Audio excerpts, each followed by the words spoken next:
So Lotus asks, "Why do they call you the Furnace?" To which I clarified, "Well, it's, because I'm hot." And that got a laugh out of her. We parted ways, and I silently resolved myself to attend all the other club meetings in the coalition, including hers. Well, especially hers. Which was an exercise in endurance because while I'm comfortable dancing in the comfort of my own chest, it's not something I'm inclined to show off in front of people. Even less so in front of people who take dance very, very seriously. All the same, I stumbled into her club and through their practice. On particularly bad days, Lotus would actually go and help others, including myself, with some of the more complicated moves. I had not the intention of performing with them, so I never was able to stick around for their performance practice after the general one. With only the coalition meeting every other week and her dance club's meeting every week, I should have only had about 1 to 3 hours to potentially interact with her. Not enough time for either of us to actually get to know each other, and that's not even taking into account that our social circles were completely separate, and, those 3 hours are more or less strictly business. But as it turns out, as a club rep, she had the same idea as me, and I'd actually run into her at the meetings for other clubs throughout the week. Almost every day, in fact.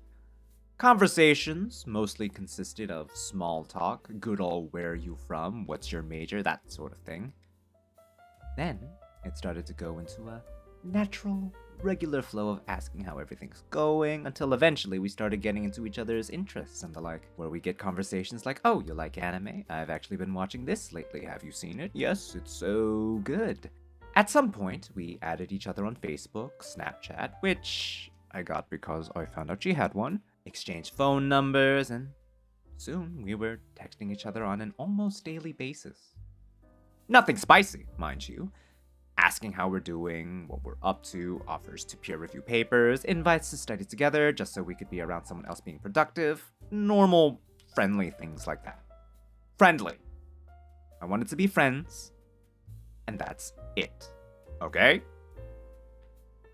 Now, sometime later, our university's sports team was having its big homecoming game, presenting the perfect event, outside of studying, to make my maybe not as platonic as I thought feelings known. The homecoming dance.